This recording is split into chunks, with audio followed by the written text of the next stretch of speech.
got the absolute most insane job interview that this guy called the freaking cops on us. As you guys know, I'm starting my own detail shop, 5 Diamond Detailing, right here in Georgetown, Indiana. After I had to fire my last detailer, I paid him over $24,000 in 1 year, and he just wasn't satisfied with that dollar amount. The number one reason why we are starting our own detail shop is so that way we get all of our cars reconditioned at the absolute best way possible. That means we want paint chips repaired, we want dents pulled, we want everything on these cars to look absolutely fantastic for the new owner. I tried to get Mrs. Chevy to detail cars, but you can see she's here playing a video game on her phone again. You're supposed to be working and buying cars. I'm waiting for things to pop up. And it's January. Why do we have snowmen up in the building? Because it's winter? No. What did you say last night at home when you took your snowmen down?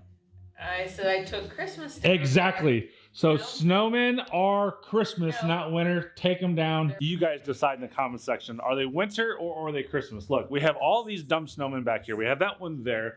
We have that one there. There's more on the top shelf that I just saw. Are there any other snowmen here that I don't know about? But I'm going to digress on the whole snowman situation. So I put up this job offer on Indeed, and the whole point of Indeed is to find good applicants. And I also think that the best applicants come from people who aren't looking for jobs, right? So if I can, I don't like to say it this way because it sounds kind of crooked and sleazy, but if I can steal an employee, a good employee away from someone and make them a great employee for me, then hey, so be it. It's business, right? So we put up a job posting for the detail shop, and I get a bunch of different job inquiries on this. And one of the guys that inquired was probably not the most qualified person, but what struck me, it was kind of weird at first that, hey, he called immediately and then also put in an internet lead on mikescarstore.com on a car and said, hey, I just applied for the position, I'd like to have it. I didn't like that, and it was a little bit of a turnoff. I thought, well, heck, maybe this guy's trying to get attention, and I'll give him a little bit of attention to see what's going on. So I bring him in for an interview. Kind of didn't like it, wasn't really there, but I didn't know where I was at, so I left it open-ended with him. So that way I didn't lose a prospect to have a warm body for this detail shop. So a couple days goes by, he calls multiple times, and then he withdraws his application on Indeed, and also I believe via text, one of those two, email or text, or maybe he left a message, but he withdrew his application 2 separate times. So not a problem. That makes my life a little bit easier. And time goes on, and I believe he called back, and I didn't answer the phone. I let it go to voicemail. Then he hits us up on Facebook Messenger on Mike's Car Store, I believe. And I didn't see it right away. We're busy, right? So 3 hours goes by, and I hit him back, and I'm like, hey, listen, you withdrew your application, and we're no longer pursuing you for the position of the detail shop. So he did not like that. He did not like that at all in any way, shape, or form. And he kind of let me know about that. He actually made a physical phone call, which I'll put a link in the description. If you want to go listen to these phone calls, you can do so. He called and left a nasty voicemail, and not to mention, again, I'll put it here on the screen, a nasty message back to me through Facebook Messenger, basically just saying that, oh, you've been drinking, so now you got a little bit more cojones to talk to me. And number one, I don't drink at home, and number two, I was busy. I have a life, I have a lot of things going on that I wasn't able to get back to you right away. So that was absolutely insane that happened. And then we immediately get a 1-star review on Google, my business page for Mike's Car Store. And I'm like, wow, I can't believe this happened. I made a TikTok on it, and it's like, we dodged a bullet, thank goodness. But I waited 24 hours to respond to this person to not make sure I had any like feelings or emotions come out in this rebuttal, because I wanted it to be professional. This is the rebuttal here.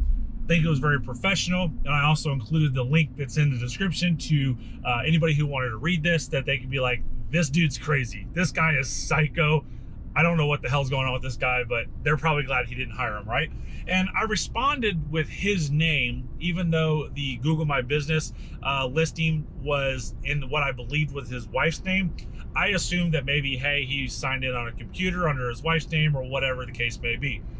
So I wrote that, and like almost immediately, I get a phone call from the wife. And I'm not going to go into detail because it's in that link, and she's lying to me nonstop. She's being very aggressive with me, and then she contradicts herself in there as well. And you can hear at the end of that phone call that my wife is just laughing, and I'm kind of laughing, and they're like, "Stop calling us!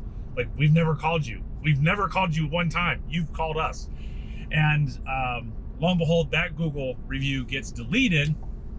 And he writes a Google review, 1 star, with his name this time. And if you don't know, it takes 55-star Google reviews to overcome one 1-star review. So a 1-star Google rating is very detrimental to our small business. So this is a big deal. It may not seem like a big deal out there, but it is a really big deal when we're a small company and people look at reviews in order to say, hey, do I want to do business with this person or not? That it takes a lot. We're currently a 4.7 because every single one of our Google reviews, 100% of our Google reviews are from haters, from other car dealership employees. It's absolutely insane. So we should have a 5.0, but we don't because we have haters. So to end this long story, I respond very accordingly to his message as well, like I did the first one. It's here on the screen. And then he calls me, cusses me out, all this stuff. Stop calling me, you're harassing me, blah, blah, blah. And I think if I remember right, I'm trying to say, I've never called you. You called me. Again, audio is in that file. And a couple days goes by and I'm running over to a hardware store at the next street over, and I run into one of the town cops. And I'm like, hey, listen, we're starting a detail shop. I'd like to have your guys' cop car be my first customer car.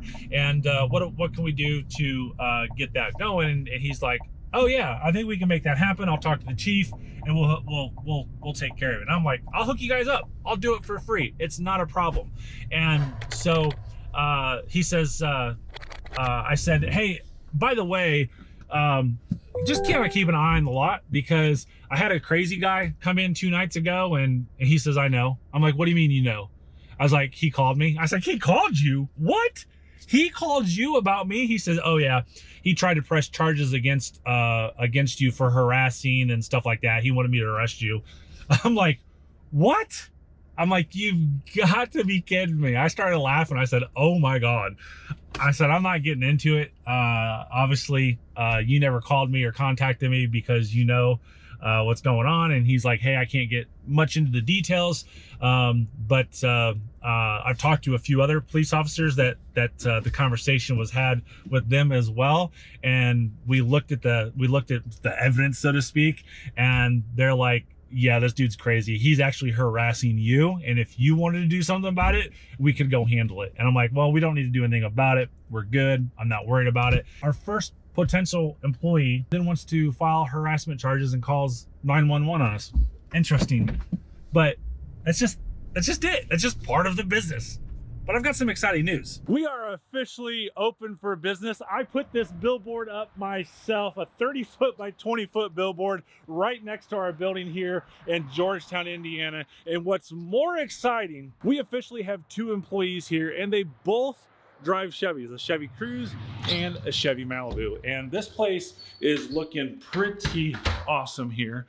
And in a nutshell, I was here all weekend putting up our hex lights, and we have all of this stuff over here that is completely organized now. All this crap was just like on the floor, just messed up and everything like that. So we have all sorts of counter space up here for things. Oh yeah, a beer, you can see me. And now the only thing that we have to do is get these lights. So there's one built, half of one built here and a full one built, and we're gonna put them up in the ceiling here so that way you can see in here. And the really awesome thing is, you know, these are actually nasty yellow lights in here. And even when we shut them off, you can still see back here extremely bright with no issue. So these lights up here are really irrelevant, except for like our wash bay area right here that we turn on, and that way you can see right there. And then coming back out here to our entrance, we have like this little waiting room. So I was able to buy this desk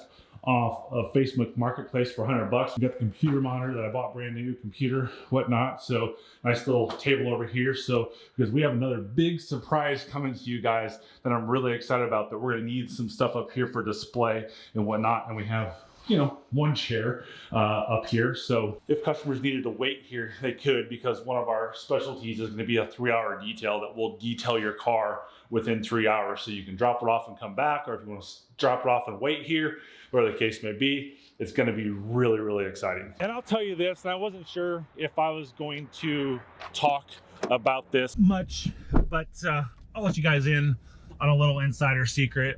Right now, my stress level and anxiety level is absolutely through the roof. So in a nutshell, I've hired 2 employees, and they're going to be about $6,000 per month, maybe a little bit more in payroll, plus taxes and everything else that we got. My daughter is doing her student teaching, and she's without a job right now because she works UPS, and she has to take a leave of absence there while she's doing her student teaching. She detailed some cars for us before we hired these guys, and then she is going to be doing a lot of record keeping work for us, stuff that I haven't been able to do, and stuff like writing blogs and stuff like that. So in a nutshell, I've just put about $10,000 per month of income that I've got to replace, right? So that's very stressful. It has a lot of anxiety in it. I haven't been sleeping, go to bed at 11 o'clock midnight, wake up at 3:30, and but I figured I would just share it with you, just to kind of show you that I'm human. I deal with stuff that you guys deal with, and that's what I think makes me a great car dealer, a great car salesman, because I understand the stresses and levels. And sadly, very sadly, I have a lot of people that are wanting to see me fail, and then I'm doing everything I can to make sure that we don't fail. I've yet to take any money out of Mike's car store. We spent a lot of money recently on the building. It's worth it in the long run, but cash reserves have gone down, and we need to get those back up. We're in our slow months for the car lot. January, February are extremely slow. So we need to have inventory. We need to be able to sell inventory and all that good stuff. But I've ranted long enough in this video. I've shot this video 11 times, because I just wanted to be able to tell you guys everything that's going on. I appreciate you guys watching.